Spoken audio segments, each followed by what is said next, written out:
Shoga yangu, leo yule Chachiboy asije asubuhi. We. Eti kaja hapa analetea mambo yake kama ya siku ile. Sijui maombi, sijui nini, nikamwambia we!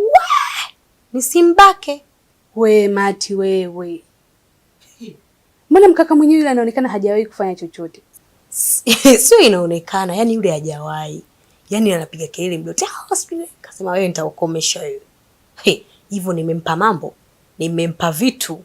Mwenyewe nikasema hapa huyu kashaingia kwenye 18. Sasa ule mpango wangu nilokuambia ule. Yule ndo nitaanza naye yule Chachiboy.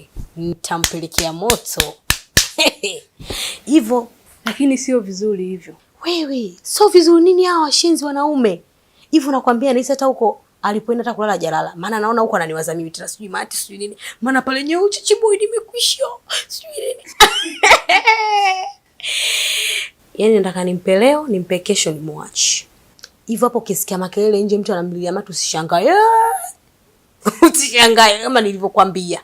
Nataka nimtese. Nataka niue mtoto wa mtu mwaka huu. Yaani siwezi kuacha hivi hivi bulibuli tu. Wanitese mimi. Walikuwa wananiona mimi nikomesha. Nimewakomesha wao sasa. Tena hapa subiri nimpigie. Maana tangu aondoke tujiongea chochote.